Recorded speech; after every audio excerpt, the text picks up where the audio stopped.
Bear, I appreciate you guys coming out. Yes, I do have a mullet. It's true, right? I am from Louisiana, and I get it. People see the mullet, they judge it immediately. Yeah, they do, right? That fucking dude called it right away. Yeah. They do, man. They're like, hey, man, this guy's name's Bear. He's got a mullet. He's probably a dumb redneck. Fucks his sister. Loves Crocs. Let you guys know right now, we don't all love Crocs, okay? The rest is in the air, but we don't all love Crocs. It's true, man. We get a bad rep as a fucking redneck. Happens all the time. It does, especially when you look like me. Like you were fucking lost in the wilderness and raised by a pack of Marlboro Reds. That's what happens. But man, I wish we had a better fucking love for rednecks, you know? They judge the redneck immediately. But all of a sudden, you guys put a British accent on some shit, and it's okay for Games of Thrones to fuck their comment? What the hell? That's not fair. Just to say not fair. Imagine if we made Game of Thrones with rednecks. Game of AutoZones. Let's go. Just rednecks on dragons with mullets. Dracarius, get her done! That shit, man. They need money, they go to Westeros Union. Fuck the red wedding. We get the inbred wedding. Everybody's fucking a relative. Gives a damn about Jon Snow. We got John Deere, man. Let's do this shit. The bastard son who just wanted a tractor. They probably can't make it though because you can't make fun of anything anymore, right? You can't. We gotta be precautious about everything PC culture, right? You gotta say people of color. You gotta say little people. You can't even make fun of white rednecks anymore. You can't, dude. It's true. You have to call us people of poor choices. That's it. Yeah. I know what you're thinking, but only I can say I look like Joe Dirt Fuck the Tiger King. That's it.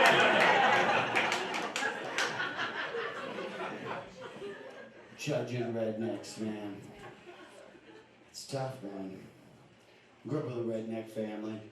Who's partying like harder than me? Who's doing some drugs tonight? Who's on some drugs? Don't you fucking lie. That guy's fanning himself with a sheet of paper. He's definitely on drugs. See, I didn't grow up doing drugs. I love drugs, but I didn't grow up doing them. I had a tough dad. I was too scared of my dad to do drugs, man. It's true. I know, boo, right? That's why I didn't learn anything until I got here. I was like, edibles? I'll eat that shit. I don't care. I didn't know the problem with edibles. You gotta read instructions. I ate a fucking lose-a-day cookie. Yeah. I ate the whole cookie. And then I ate another cookie. And that's when I read the instructions. It said, eat 1/8 of this cookie to lose a day. Dude, I lost a fortnight. Are you kidding me? And it sucks for me because I never did drugs. I didn't have that experience, you know? My dad didn't let me do drugs because he thought everything was for pussies. It's true, man. Everything's for pussies. I don't know if you guys grew up that time, but that's how I grew up. Pains for pussies, loves for pussies, Pop-Tarts for pussies. At Hard Crush, just hiding the fruity inside, you pussy. That's what my dad said. So he raised me up in like a Dare family. You guys remember Dare? Yeah, Dicks Against Real Enjoyment. That's what I grew up with, man. So I remember I was like, never did drugs. The first time I got offered real drugs, they were like, hey man, you wanna do shrooms? It's like, yeah, let's do it. What are they? We're like, oh, it's a hallucinogen. I'm like, oh, I love Hendrix. Let's do this. Took that shit. I tripped balls so hard. They had to wrap me in a blanket. Yeah, they wrapped me in a blanket and said, just calm down and pretend you're a baby. Just wrap me up. I fell asleep. I woke up hearing baby sounds. It was wah, wah, wah. I'm like, oh, there's a baby in the house. Am I a baby? Maybe I am.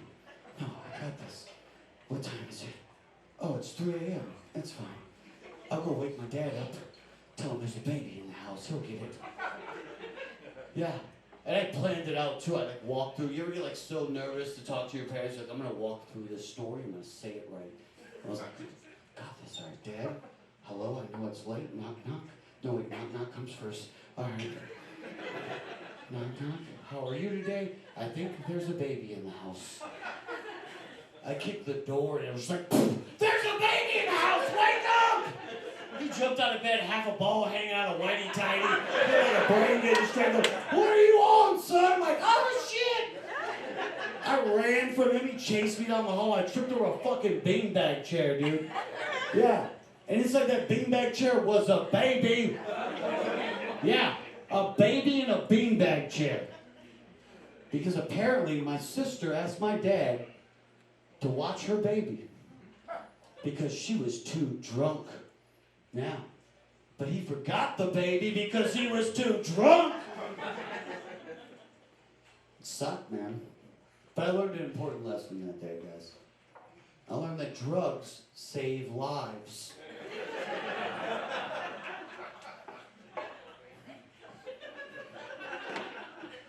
Every now and then I like to get personal. So I talk about my dad and stories like that because I love him. He was like an idol to me.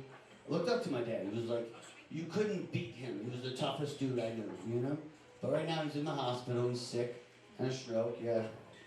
It's okay. He thinks hospitals are for pussies. It's fine. But he was. It sucked, man. Because, like, just seeing him like that really hurt me, you know? Dude could only have 2 ice chips a day. 2 ice chips. That's it. It got so bad, dude, he started making up stories. Yeah, he'd be like, oh, I don't know if you know this, Bear, but before you were born, we'd adopted a little boy, and then he died because he didn't have any ice chips. He said, you're gonna die from ice chips. What the hell are you doing?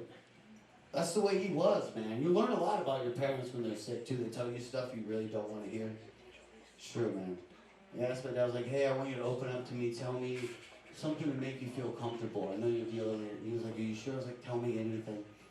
He goes, I miss the taste of your mom's pussy. Not a joke, man. You can't back out of that, too. There's no way. There's no way. Hey, you can't talk about this stuff. You're like, tell me more. What do we do? He's dying. You know, your dad look you in the eyes and go, you know, me and my mom used to turn the lights off, put the jukebox on, and then we fucked a bad, bad Leroy Brown. Yeah. My mom looks like a Southern belle, like a plantation owner. My dad's fucking her pretending he's black. This is crazy. I don't know. I'm bringing it up because, like, right before we went to the hospital, we had this big moment, right? My dad did something I never thought he would do. He told me he loved me. Man, that's a big deal for a guy, man. Dude, I knew it was different because the conversation didn't start with, hey, pussy. So,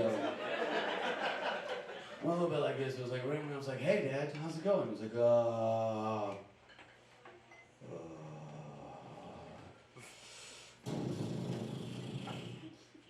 hey. Like, hey, is everything okay? Oh, yeah, you're just calling the call. You don't call it a call. It's the middle of a hurricane. Did somebody die? What the fuck is going on right now? He was like, I don't know yet. Laura, shut up! Try to talk to Bear. I can't. Like, Bear, okay, your mom fucking yelling at me over the fuck. I gotta go love you. Nobody applauded, but that shit counts, all right? And I love you. That shit counts. You know how I know it counts? My mom evacuated for that hurricane from Louisiana to Texas. Yeah. That means my dad faked a conversation with someone who was not in the room just to say he loves his son. Yeah, I called him back immediately, dude. I was like, Dad, I heard you. Love is for pussies. Get the fuck out of here. You guys ready for a kick-ass show over here?